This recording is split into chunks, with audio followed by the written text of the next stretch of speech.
Hello? Hello? Hello?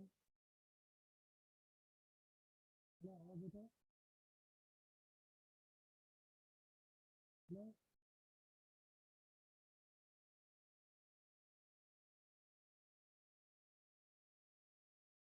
Hello?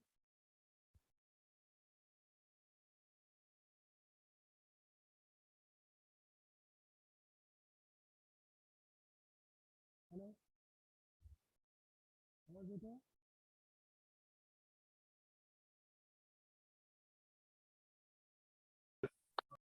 Hello?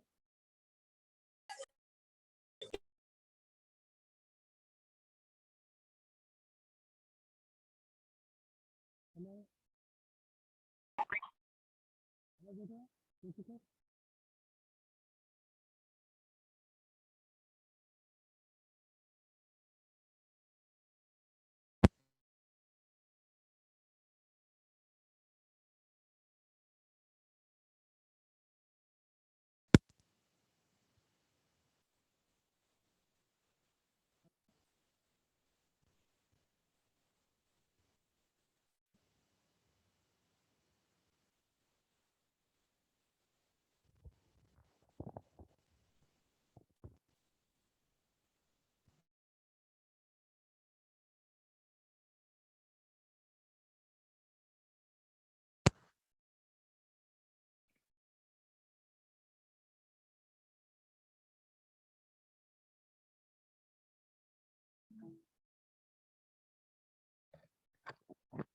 Hello? Good morning.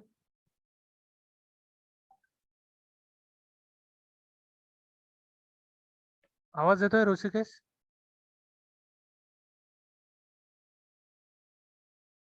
हो sir, येतोय sir. Okay okay.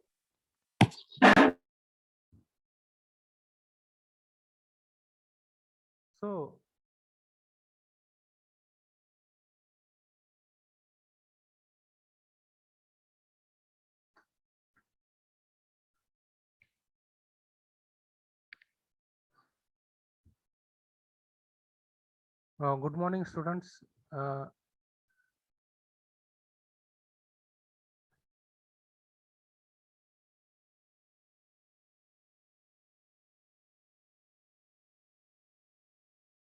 We have been discussing the planning, which is very important part or the function of the management. So we have been discussing the importance of planning. The importance of planning is amply manifested by the increasing interest in planning in business, government and other organizations. Bhattacharya DK has identified the 5 importance of planning. Okay, so the planning clarifies the objectives of the organization. It has the important role to clarify as well as to obtain the objectives of the organization. So when you plan something for your organizations, it must clarify the objectives of the organization. It has the important role to clarify as well as to attain the objectives of the organization. Second is the planning economizes operations. Whenever you plan something, that planning, it is said that it economizes operations. It helps to have coordinations among all the department activities, which puts an end to the overlapping cost and wasteful activities. Overlapping cost means there may be the different departments in the organizations, and the there should not be the the same purchase. Suppose for example, the cost for the resources, maybe the raw material is required for the any manufacturing of the any product in your organization. Therefore we have to purchase that, and that purchase should be done by only one department or the central department. It is not like that all the departments should purchase the same thing. So when you plan something, that means it is well in advance given information to the all the departments of the organization, and therefore the only the concerned department will procure that equipments, and therefore The planning helps you to end the overlapping lapping cost and the wasteful activities in the organization. Okay. So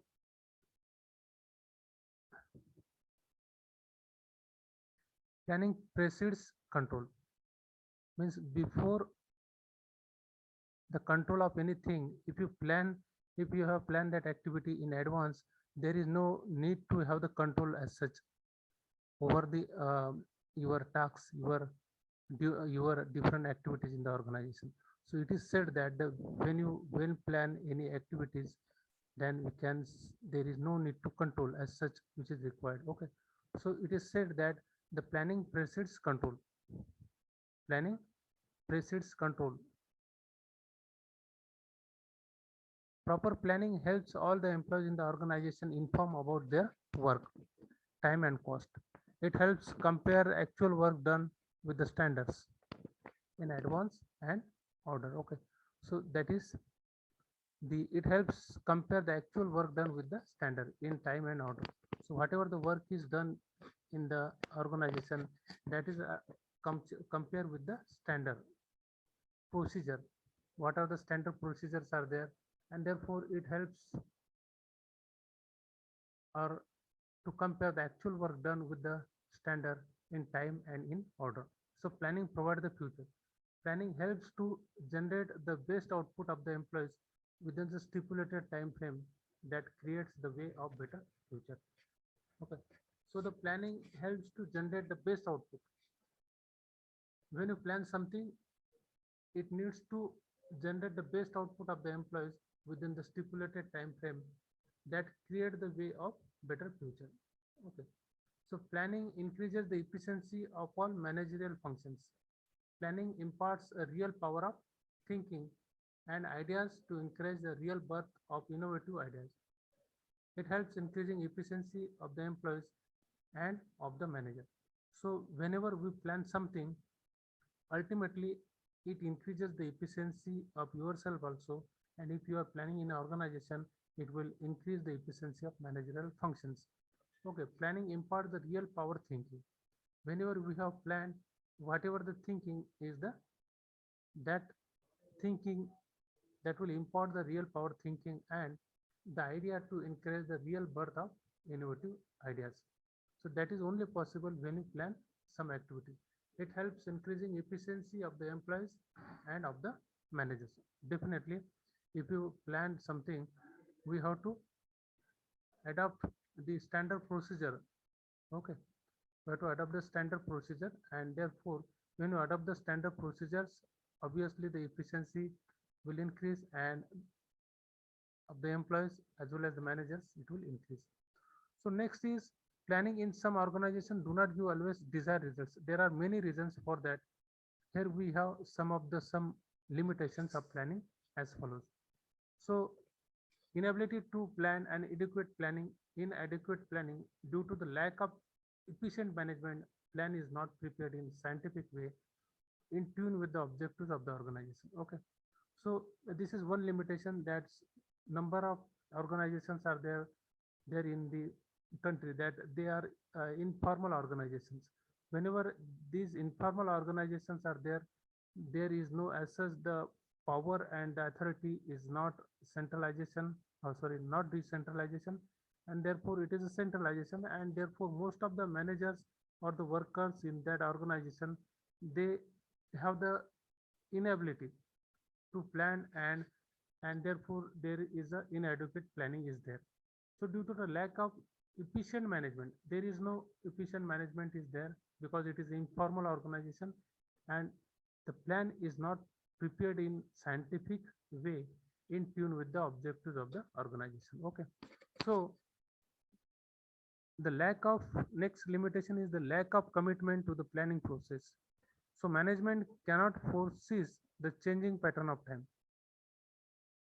Management cannot foresee the changing pattern of time, cost, and resources due to the lack of commitment. Okay. So the lack of commitment to the planning process, management cannot foresee the changing pattern of time. Okay. Cost and the resources due to the lack of commitment. So there should be the commitments to the planning process. The planning is there, and that planning has to be done. And once you plan, we have to follow the standard procedures. Okay. So when you are committed to follow the standard procedure, rules and regulation in the organization, but what happens sometimes there is a lack of commitment to the planning process, and therefore that management is not able to increase the efficiency of your organization, and that is the uh, cost will also incurred in the organization because of lack of commitment to the planning process, because there may be the overlap cost may be increased, time required for the to complete the task is also increased, and therefore that is only happen when there is a lack of commitment is there. So this is the one limitation in fulfilling the planning what we have planned in the organization. Next is the inferior information. It is assumed that the planning in previous years got success, so that the same plan is replicated in future, which is a part of inferiority of information.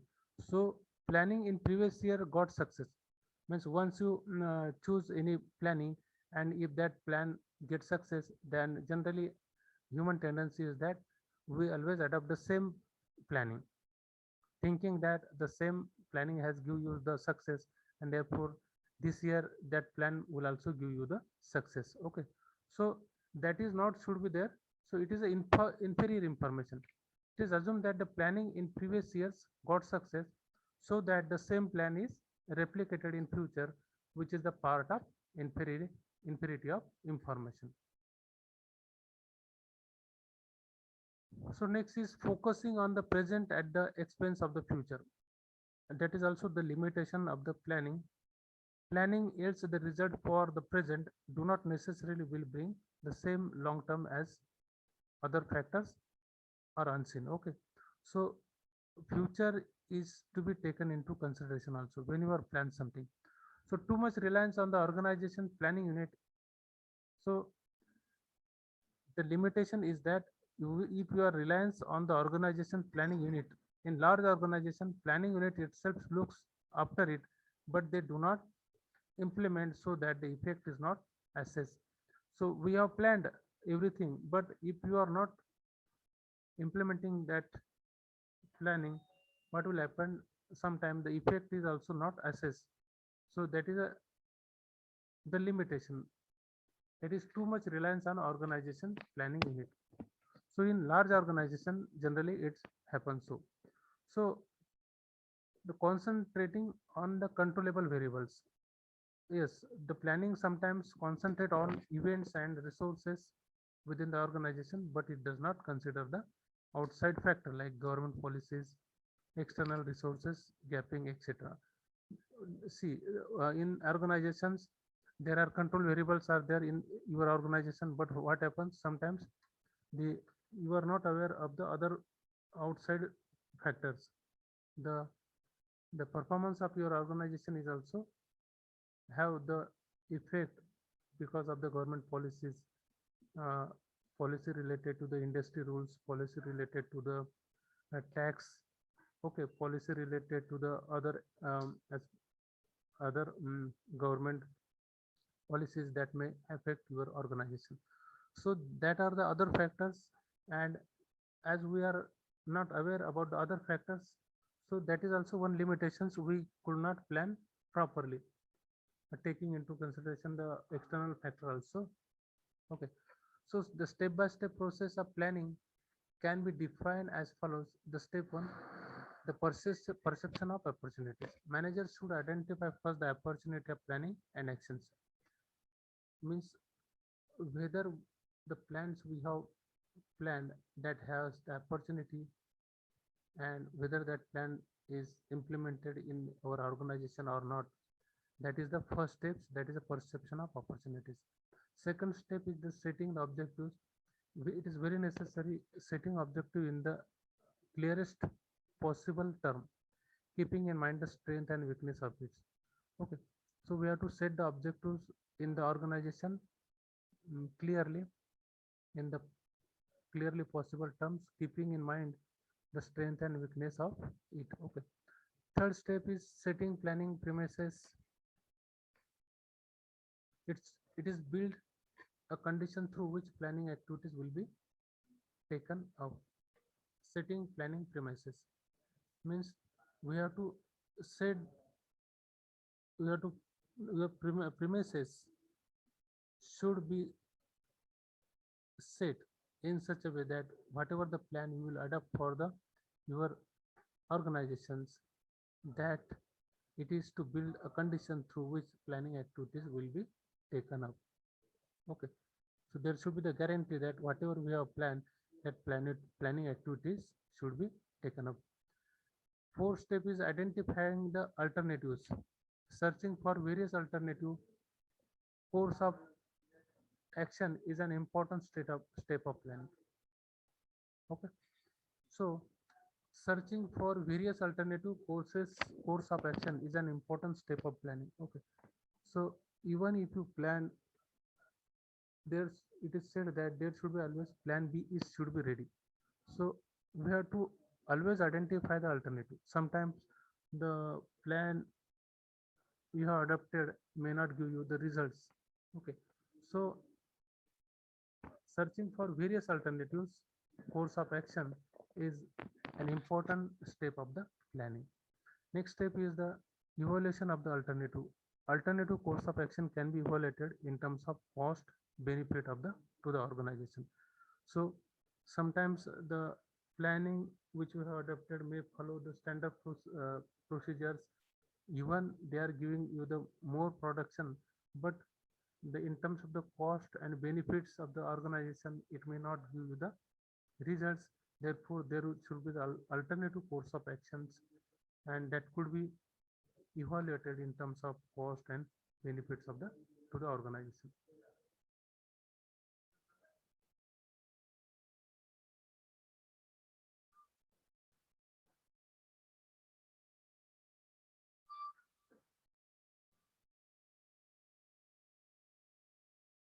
Next step is the selection of alternative. After evaluation, the most appropriate alternative may be done than one selected, which are equally good for the organization. Okay, so the selection of alternative should be there. So we have to evaluate the most appropriate alternative in terms of the cost of the organization and the benefits to the organization. So that evaluation, the most appropriate alternative may be more than one selected, which are equally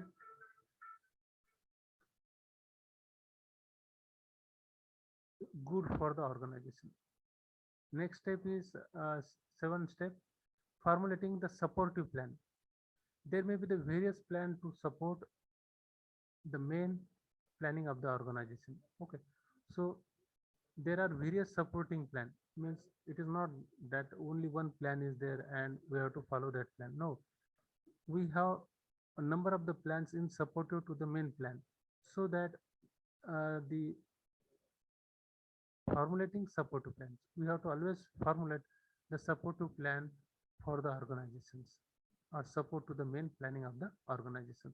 So what happens, sometimes the main plan fails, we can adapt the another plan in support of the main plan, and that may works and for the organization. That is the step number 7. In step number 8, establishing sequence of activities. The sequencing of planned activities is necessary to avoid the overlapping of time, cost, and resources. The sequencing of planned activities, whatever the you have planned for your organization, there should be the sequence. Means uh, plan 1, plan 2, plan 3, plan 4, and which plan first should be in process. So that sequence should be there, and we have to establish the sequence of activity.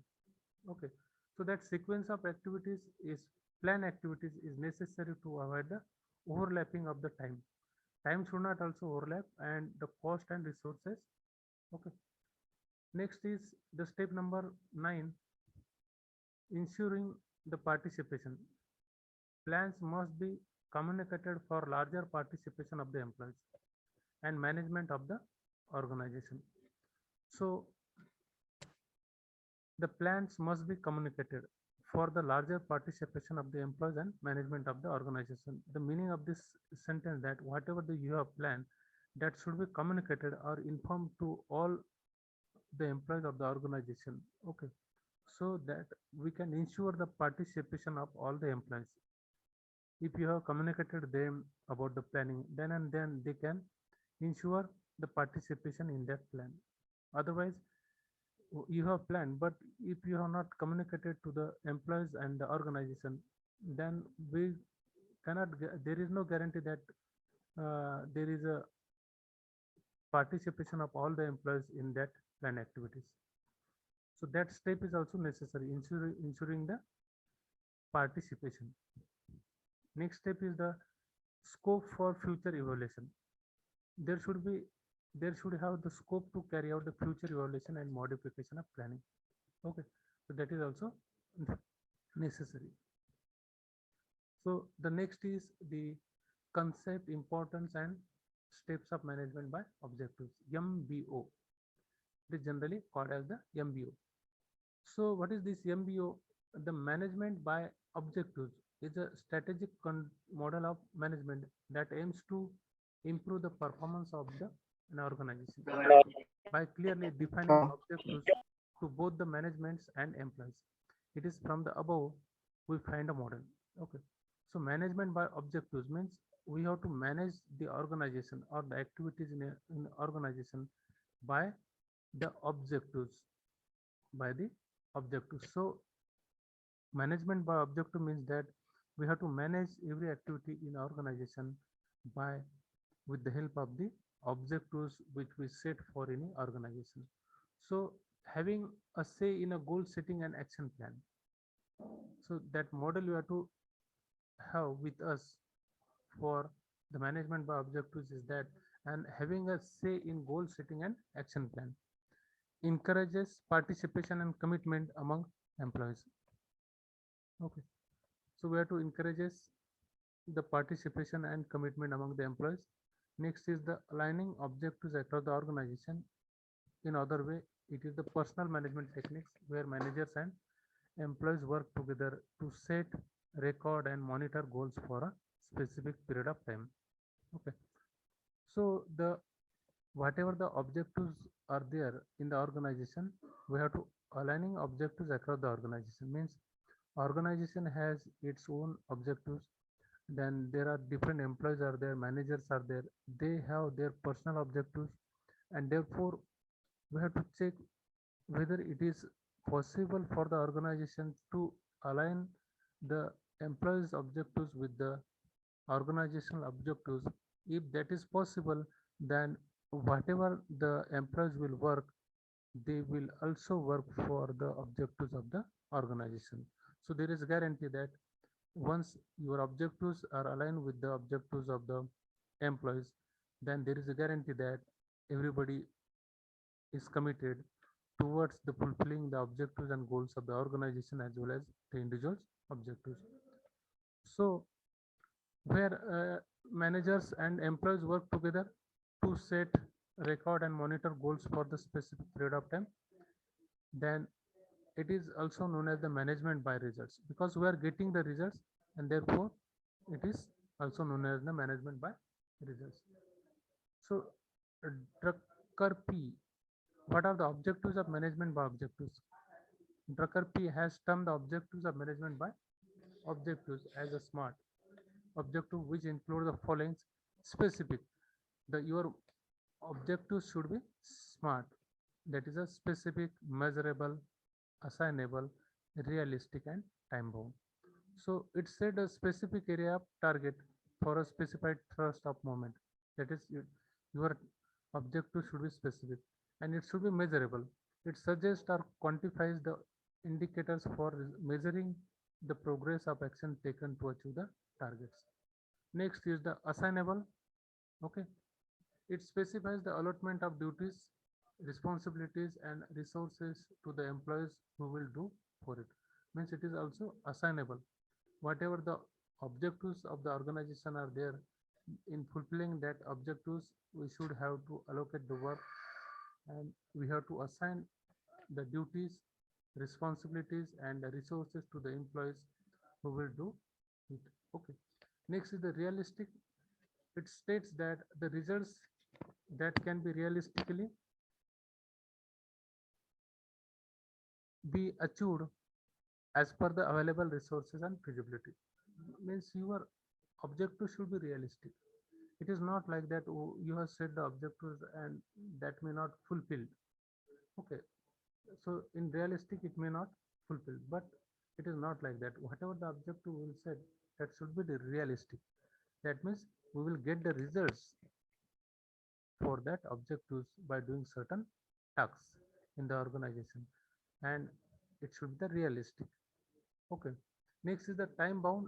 It specifies the stipulated time frame when the results can be achieved from each plan of the action being undertaken by the employees. Okay. So time bound means that should be completed in a stipulated time frame. Okay. When the results can be achieved from each plan of the action being undertaken by the employees. Okay. So importance of MBO, that is a management by objective. There are certain importance of management by objective which may be discussed as follows. It increases the employees' job satisfaction. Okay. So inviting employees into the whole process of goal setting, EMBO, that is helps employees to be more empowered and committed toward the job responsibilities. This increases their job satisfaction. So increases employees' job satisfactions. If you are using the management by objectives in your organization, that means it is giving us the guarantee that the it increases the employee job satisfaction. They will be more empowered and committed toward the job responsibilities, and in this way they will get the job satisfaction. Clarity of goals. Employees encouraged to take parts into the process of goal setting. Employees encouraged to take part in the process of goal setting through which employees themselves set their individual goals in tune with the organization goals. Okay, that is a clarity of goals. Employees encourages to take parts in the process of goal setting. So whenever we have to set the goals for the organization, the employees should also take parts in setting the goals of the organization, which employees themselves set their individual goals in tune with the organization goals. Once they set the goals for the organization, please switch off your mic, all the participation, all the students are informed to switch off your mic. So what happens, whatever the objectives are there, those objectives that will be aligned with the objectives of the organization. Okay, next is the maintaining harmonious relationship. Okay, the management by objectives helps to have frequent interaction and अरे review ये दादा है तो with चालू है seniors and subordinates, which enhances the harmonism relationship within the organization. Okay, so we have to maintain the harmonious relationship. Management by objective helps to have the frequent interactions and review with their seniors and subordinates. So, and whenever there is a frequent interaction is there within the seniors and subordinates, that will definitely enhance the harmonious relationship with the employees and the employer. So it ensuring the objectives,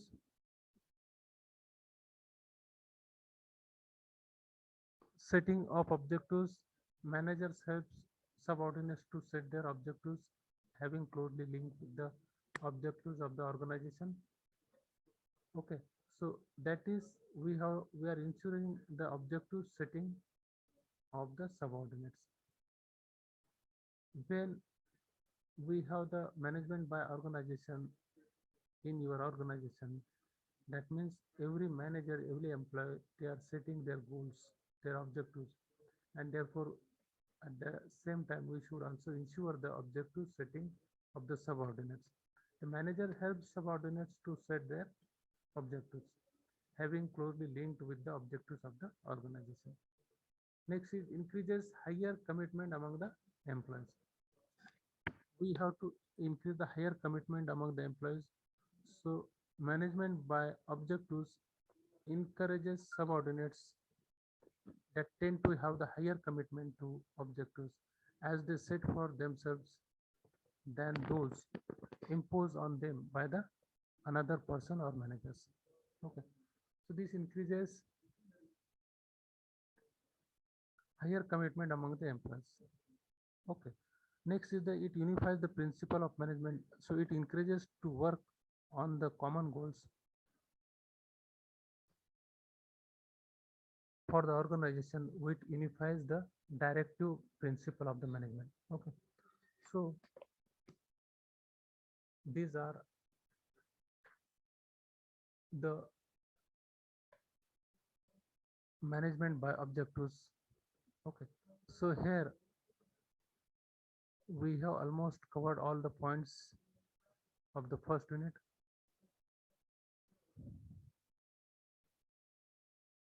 And I think first unit is over here. In the next class, we will start the second unit. Okay, so meanwhile, I will appeal all the students, you take the screenshot of the attendance and send it to my personal WhatsApp number. Okay, so this is the end of the first unit. In the next lecture, we will start the second unit. Okay, thank you very much. Send me the attendance. So there are 18 students are there. Okay.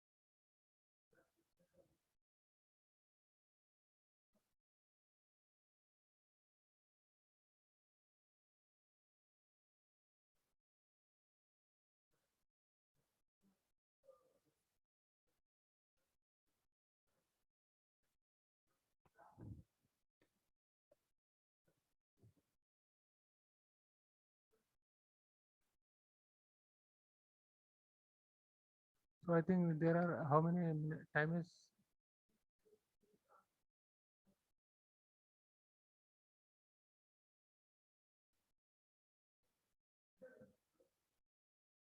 5 minutes are there. Okay, we will take the remaining part also.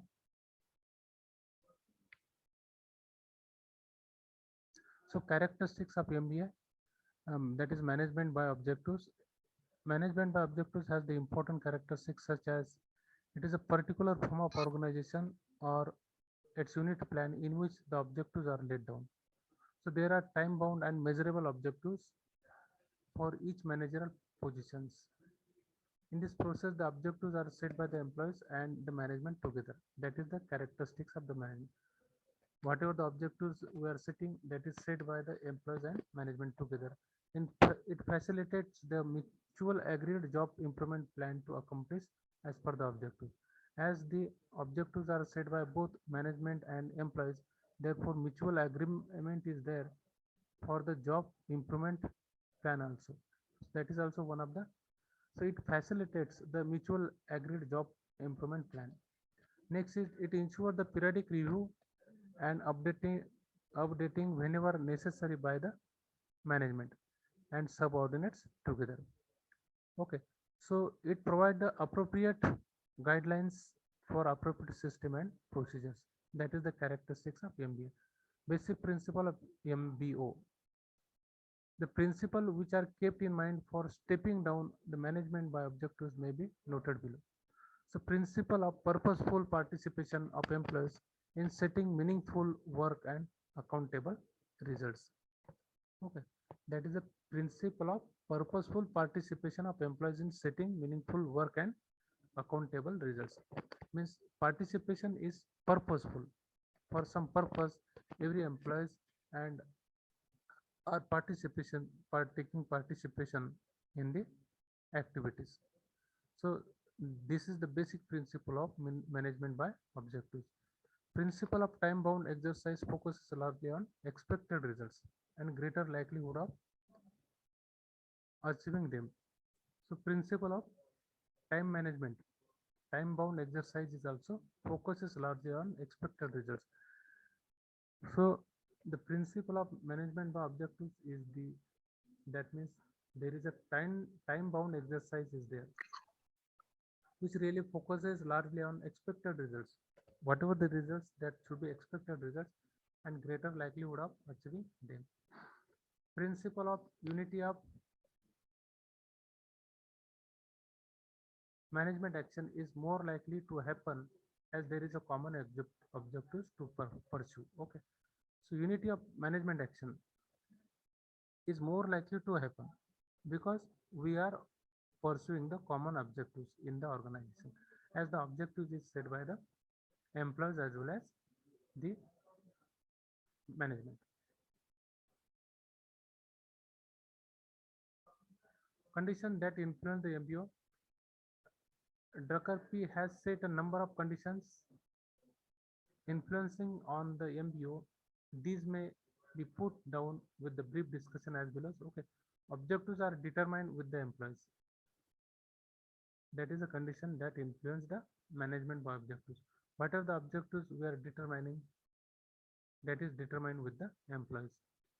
The objectives are formulated as both the quantitative and qualitative levels. What are the objectives we have set that are formulated at both the quantitative and qualitative levels? Means that should be have the qualitative as well as quantitative levels also. Okay.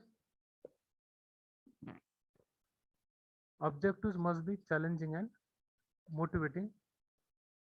Whatever the objectives we are setting, that should be challenging and motivating. Daily feedback on the state of affairs at the levels of coaching and development instead of the static management reports. Okay, so daily feedback must be there on the state of affairs, what is happening in the organization at the level of coaching and development in the instead of the static management reports. That is the condition that influence the management by objectives. Next is the reward for achieving the intended objectives is necessary in the form of recognition, appreciation, and performance related pay. Okay, once you are setting the goals for the organization and individuals, everybody will be satisfied to follow these objectives, and therefore when they are satisfaction is there, they will work more in the organization on the results will be there in the organization, and therefore the more production will be there in terms of the cost, in terms economy of the organization will improve, and therefore in such conditions the rewards for achieving the intended objectives is necessary to the employees.